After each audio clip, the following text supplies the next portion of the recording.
बिस्मिल्लाहिर्रहमानिर्रहीम। एक बात जो है, अल्लामा इकबाल ने एक शेर कहा है कि तकदीर के कादी का ये फ़ैसला है अज़ल से,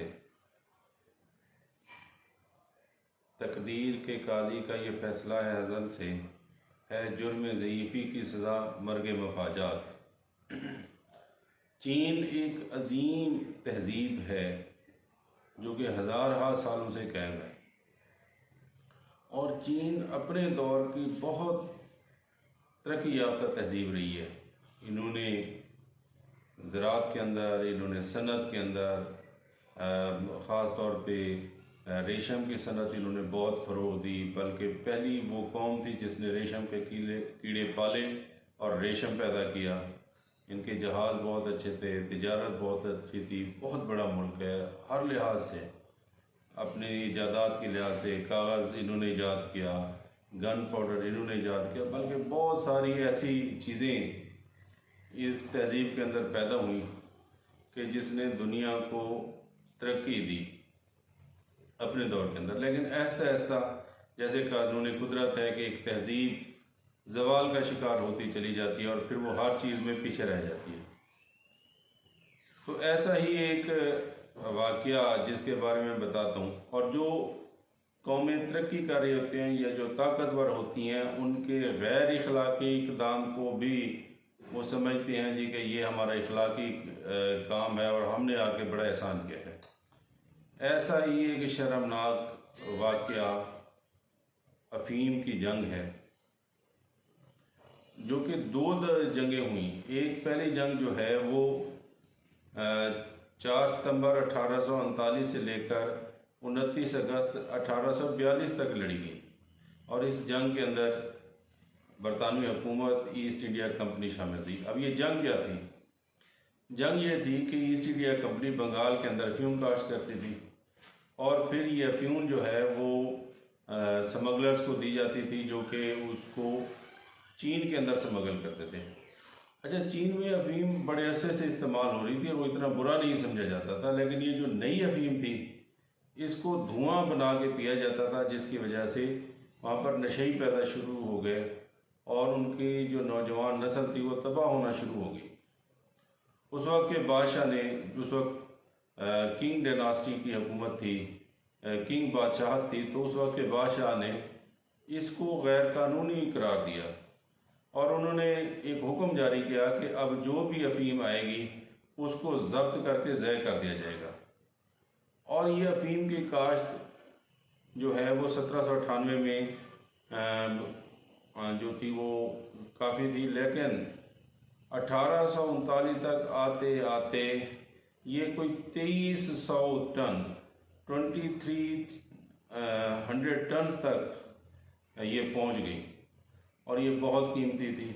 अब हुआ ये कि जब बादशाह ने पाबंदी लगाई तो उसके 3 दिन बाद एक बरतानवी जहाज़ जो है उस बंदरगाह पे पहुंचा, और उसमें 13 टन अफ़ीम थी जो कि उसने ज़य कर दी। ये बात जो थी वो बरतानियों को सख्त नापसंद आई और उन्होंने एक बहरी मुहिम भेजी, जिसके नतीजे में 3 साल तक, 2 साल 11 माह तक ये जंग जारी रही। और चीन, जो कि अभी तक पुरानी रिवायात से चिमटा हुआ था और उसके इदारे इतने तरक्की याफ्ता नहीं थे, ना ही उन्होंने सनत में इतनी तरक्की की थी, वो एक जदीद बरतानवी नेवी का मुकाबला करने में नाकाम रहे और उन्हें शिकस्त होगी। इस जंग के अंदर जहाँ पर बरतानवी शामिल थे, वहीं पे अमेरिकन भी शामिल हो गए। वो तुर्की के अंदर अफ़ीम काश्त करते थे, अफ्यूम काश्त करते थे और उसको स्मगल करते थे। और उनमें से जो मशहूर अमरीकी था वो वारन डी लेनो जूनियर था, जो कि बाद अज़ां बनने वाले अमरीकी सदर फ्रैंकलिन रोज़वेल्ट का दादा था। इस जंग के नतीजे में बरतानिया ने चीन को मजबूर किया कि वो ना सिर्फ हांगकांग बल्कि उसके आसपास के छोटे जज़ायर को बरतानिया के हवाले कर दें। इसके अलावा उन्होंने अफ़ीम की तिजारत को कानूनी करार दिया, और उसके अलावा उन्होंने एक और काम ये किया कि जहाँ जहाँ बरतानवी ताजर होंगे, उनकी फैक्ट्रियाँ होंगे, उनके गोदाम होंगे, या जिस जगह पर बरतानवी कारोबार करेंगे तो वो उस जगह पर चीन का कानून लागू ही नहीं होगा।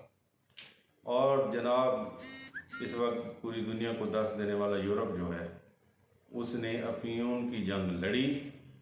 चीन के बादशाह ने बरतानिया के बादशाह को दरख्वास्त की कि इस गैर अखलाकी और गैर कानूनी तिजारत को रोका जाए, लेकिन उन्होंने उसको रोकने के बजाय जंग की और चीन को इस तिजारत को कबूल करने पर मजबूर कर दिया। उसके बाद दूसरी जंग होती है। ये दूसरी जंग 8 अक्टूबर 1856 से 24 अक्टूबर 1860 तक चलती है और इसमें जनाब अब बरतानिया के साथ फ्रांस और रशियन एम्पायर भी शामिल हो जाती हैं और फिर ये दोबारा ना सिर्फ उसको जायज़ करार देते हैं बल्कि वो इस तजारत के लिए जो रियायतें थी जो सिर्फ बरतानिया को हासिल थी वो फ्रांस को भी हासिल होती हैं। फिर रशिया को भी एक हिस्सा दिया जाता है और अपनी शराइत पर उनको मजबूर किया जाता है। और बाद अज़ां इससे बढ़कर ये होता है कि वो मुख्तलिफ़ इलाक़ों पर ये मगरबी हुकूमतें कब्ज़ा कर लेती हैं।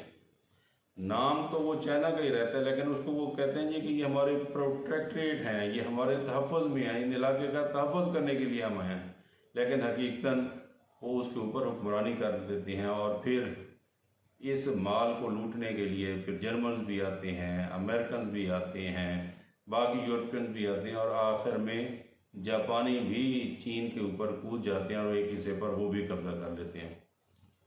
तो इन तमाम बातों से एक बात साबित होती है कि जो कौम वक्त के साथ साथ अपने आप को तब्दील नहीं करती, अपने आप को सनती तौर पर तालीमी मैदान में, सनत और हरफत के मैदान में, तहकीक के मैदान में अपने आप को अगर आगे नहीं लेके जाती तो फिर उसे गैर कानूनी गैर अखलाकी शराइत न सिर्फ तस्लीम करनी पड़ती हैं, माननी पड़ती हैं और उनको ज़िल्लत और रुसवाई का सामना करना पड़ता है।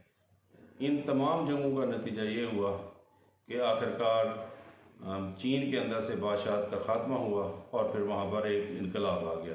Thank you very much.